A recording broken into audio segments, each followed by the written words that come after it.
जगन्नाथ कंदोई बालिका उच्च प्राथमिक आदर्श विद्या मंदिर तारानगर में मातृ सम्मेलन संपन्न। ब्लॉक शिक्षा अधिकारी की शिरकत। जगन्नाथ कंदोई बालिका उच्च प्राथमिक आदर्श विद्या मंदिर तारानगर में मातृ सम्मेलन का कार्यक्रम रखा गया। कार्यक्रम में मुख्य वक्ता डॉक्टर सुमन जाखड़ ब्लॉक शिक्षा अधिकारी तारानगर थे। रविवार दोपहर 3 बजे मिली जानकारी में मुख्य वक्ता डॉक्टर सुमन जाखड़ मुख्य ब्लॉक शिक्षा अधिकारी ने प्रत्येक माता से अपने परिवार की जिम्मेदारी के साथ साथ स्वयं का ख्याल रखने का आह्वान किया। वक्ताओं ने कहा कि कुशल माता की परिवार में क्या भूमिका होती है उस पर प्रकाश डाला गया तथा प्रत्येक माता से परिवार के साथ साथ खुद के स्वास्थ्य का ख्याल रखने का आह्वान किया गया। वहीं वक्ताओं ने कहा कि समाज में माता की बड़ी जिम्मेदारी होती है तथा प्रत्येक माता अपनी जिम्मेदारी के साथ साथ स्वयं का ख्याल भी रखे। इसी दौरान सुमन प्रजापति प्रधानाध्यापिका राजकीय संस्कृत प्राथमिक विद्यालय सात्यूं, डॉक्टर वंदना राठौड़ भर्ती अस्पताल, प्रबंध समिति सदस्य दयानंद व्यवस्थापक बालिका विद्यालय, विकास चाचान अध्यक्ष, श्रवण सरावगी कोषाध्यक्ष, पवन शर्मा सह व्यवस्थापक बनेचन सरावगी माध्यमिक विद्यालय, किशनलाल शर्मा, सुनीता धनेवा शिशु वाटिका प्रभारी, तरुण उपाध्याय प्रबंध समिति सदस्य, लीलाधर मित्तल अग्रवाल समाज पूर्व अध्यक्ष, मातृशक्ति सदस्य अध्यक्ष स्वीता कंदोई सहित समस्त मातृशक्ति सदस्य उषाजे, सुलोचना, पूर्णिमा, किरण, सरिता, मंजू गर्ग, मीनाक्षी व अन्य मातृ भारती सदस्य एवं अन्य 200 मातृशक्तियाँ व प्रधानाचार्य दया कंवर सहित समस्त विद्यालय स्टाफ उपस्थित रहा। अभी हमारे सुमन जी जाखड़ जी का जब वक्तव्य हुआ तो मैंने ये ऑब्जर्व किया कि उन्होंने बहुत सारे पॉइंट्स को इतने कम समय में कवर किया, जो कि अपने आप में एक बहुत बड़ी बात है। उन जैसा शायद मैं ना बोल पाऊँ, फिर भी मुझे लगता है कि कुछ पॉइंट्स हैं जो हम महिलाओं के थ्रू ही हम अपने बच्चों तक पहुंचा सकते हैं।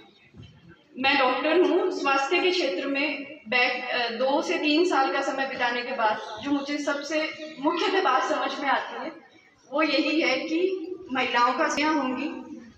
मुझे जब इस बात की काफ़ी महिलाएं प्रसव के दौरान जिनको बहुत नुकसान होता है, काफ़ी सारी समस्याएं आती हैं, उसका मुख्यतः एक कारण है, वो है पोषण, जो कि इतना छोटा, इतना बेसिक, एक छोटी सी हम सारे दिन यूट्यूब या कुछ ना कुछ देखते रहते हैं, मोस्टली लोग होते हैं, उन सबको आप कॉन्शियस में ज़रूर सम्मिलित करवाएं। स्वास्थ्य से संबंधित इतना छोटा सा स्टेप 15 से 20 साल बाद आपको। दूसरी बात, जितना मैडम ने अपना कुछ समझाया था उसमें मुझे एक चीज़ जो मुझे बोलनी है आप लोगों को, वो ये है कि हम नारी हैं। अगर मैं नौकरी करने जाती हूँ तो मेरा सहयोग सिर्फ एक नारी ही कर पाती है। तो आप अपने घर में जितनी भी अगर आप चाहते हैं कि आपकी बहू नौकरी करे, आपकी देवरानी नौकरी करे, तो जितने भी सदस्य हैं जो घर में रहते हैं, मैं उन सबसे रिक्वेस्ट करती हूँ कि आप उनके जीवन को उस लेवल का आसान भी बनाने का प्रयास करिए। लेकिन ये बात नहीं आई कि आप यहाँ विद्यालय में आए तो आपका हमें सुझाव चाहिए। आपकी बहनें यहाँ पढ़ रही हैं, उसके लिए कोई भी आपका सुझाव हो, शिक्षा से संबंधित हो और विद्यालय से कोई सुझाव हो। जैसे मैं उदाहरण में कहना चाहूँगा कि आपकी पढ़ाई आपको कुछ ठीक नहीं लग रही है, गृह कार्य अच्छे से नहीं है, या कोई और अच्छे सुझाव हो, या हमारे विद्यालय से कोई शिकायत हो, कोई बहन से संबंधित, तो वो अभी हाथ ऊपर कर दे और उनको एक कागज पेन दिया जाएगा, तो वो लिख करके हमें सुझाव, बहन का नाम और कक्षा लिख करके अभी दे, उस पर अमल होगा।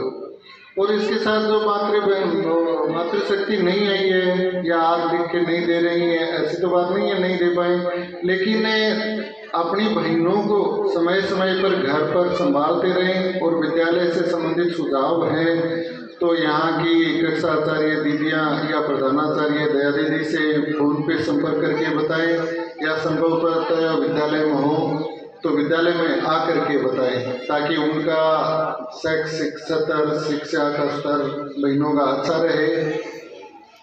आज इस कार्यक्रम में आप थोड़े से आग्रह पर पधारे और कार्यक्रम को सफल बनाया, और आपका घर का कीमती समय यहाँ छोटे से आग्रह पर आपने दिया। आप सभी को बहुत बहुत धन्यवाद, आभार।